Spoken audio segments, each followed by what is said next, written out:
The disgust with Prime Minister Benjamin Netanyahu has finally crossed political party lines and convinced even some Likud heavyweights to not vote for him in the September 17 snap general election.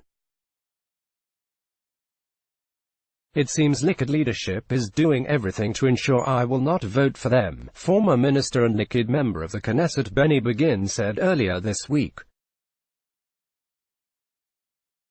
Referring to a draft legislation backed by Netanyahu to place cameras at polling stations, he added, "There's a price and there should be a price for such arrogant, crude and blunt behavior." A former Knesset speaker Dan Tishon, a Likud veteran, also said on Monday that he would not vote Likud in the upcoming election. "Democracy is under harsh attack and must be defended, the sooner the better," he explained. Former Likud minister and member of Knesset Michael Eitan also announced in an open letter that he is planning not to vote Likud for the first time in his life. In the letter published on Facebook, Eitan also described some of the damage he believes Netanyahu has inflicted on Israeli society. The values like public probity and personal modesty, once considered natural, have now become obsolete, he wrote. The system of rule of law faces repeated attacks aimed at clarifying suspicions against the Prime Minister. He also accused Netanyahu of inciting against Arab citizens of Israel and Jewish leftists and using racist tropes to score political points.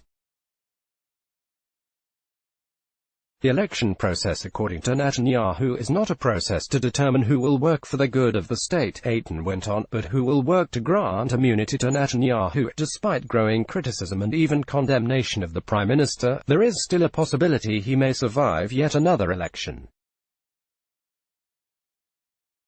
Opinion polls give his Likud party no less than 31 Knesset seats, neck and neck with its main blue and white rival. It seems a significant percentage of Israelis still want Netanyahu, known as the magician, for his skill at winning national votes even when he seems politically vulnerable, to continue leading them. What has made this dogmatic, braggart politician so invincible? How has he managed to break the incumbency record of the country's mythological first Prime Minister David Ben-Gurion? How, despite the clouds of corruption hanging over his head, does Netanyahu still stand a good chance of remaining in power after next week's elections? Perhaps. A resident of the staunchly pro-Likud Jordan border town of B.A.C. unintentionally provided the most accurate answer to this question when he tried to explain why he would vote Likud despite his admiration for the city's homegrown political star, a former Knesset member Orly Levy Abeksis, now among the leaders of the Labour Party.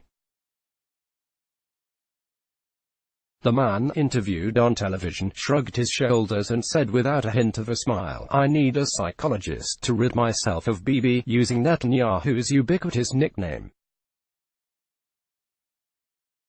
The man's claim that he is somehow addicted to Netanyahu can be explained with the prospect theory of behavioral economics propounded by Israeli psychology professors Daniel Kahneman and Amos Tversky. According to the theory, which earned Kahneman the 2002 Nobel Prize for Economics, the Bayesian voter's seemingly illogical insistence on supporting Bibi is motivated by his fear of the unknown. Their research found that the desire to avoid a loss overcomes hopes of a gain. People would rather cash in on a smaller, sure bet than gamble on a less certain but bigger gain. A change of regime holds hope for improving the man's life, but fear of losing what he has now overcomes this prospect.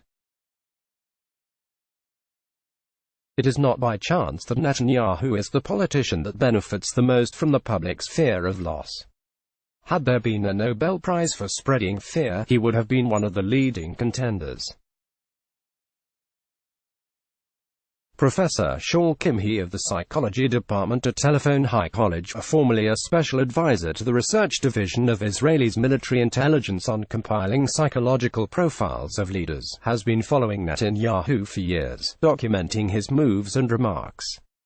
His latest study, in collaboration with Dr. Sagat Yehoshua of the Interdisciplinary Centre in Herzliya and King's College London and Yarden Oliel of the Psychology Department at Telephone High College, underscores Netanyahu's amazing ability to mobilize public opinion with frequent scare tactics, characteristic also of US President Donald Trump and several other incumbent leaders of the day. Netanyahu has managed to convince Israelis of the existence of a dangerous leftist Arab liberal alliance, claiming he is the only force stopping it from annihilating the State of Israel. In recent years, Netanyahu inflated the monster to include the media, using an us versus them rhetoric which his voters lap up. Although right-wing figures have obtained prominent media positions in recent years, the right persists in portraying itself as a deprived, inferior minority compared with the real elite that continues to rule the media and the establishment. At the same time, Netanyahu makes wide use of social media, especially Facebook and Twitter, to convey his messages directly to the public without the need for traditional media outlets. He has been blessed with traits that make him a television star. He is a man of words. He is presentable, self-confident, possesses excellent rhetorical ability and fluent English skills. He is also highly intelligent and has advanced logical abilities. Netanyahu uses issues over which it is easy to obtain consensus, such as the scourge of terrorism and the Holocaust, to form simple, catchy and often false talking points, and uses them repeatedly to scare the Israeli public into believing that he is their only protector. Many conversations with Likud voters end with the question, "But do you have anyone better?" For the past decade, Netanyahu has become an integral part of Israeli reality, a member of everyone's family, a piece of the household furniture, a watchdog. New voters, who have just turned 18, were only children when he was elected for the second time to the premiership in 2009. In all his years at the head of the pyramid, Netanyahu did all he could to distance any politician who even hinted at an intention to contend at some point for the Likud leadership. Opposition parties failed to sprout a leader with manipulative rhetorical media skills anywhere close to those Netanyahu possesses. But there are still some who have hope against hope that the so-called magician can be defeated at the polls. Former Prime Minister Ehud Barak, running on the list of the Democratic Union, formerly Meretz, said recently that Netanyahu is no more of a magician than the magicians you bring to your son's birthday party. He does not possess superhuman skills. He is just a con artist. Barak's 2000 declaration that Israel does not have a Palestinian partner with whom to make peace helped, together with terrorism and internal Palestinian strife, pave the way for the Likud's return to power. If I managed to defeat Netanyahu in 1999, he can be defeated today, too, he said. Blessed be the believers.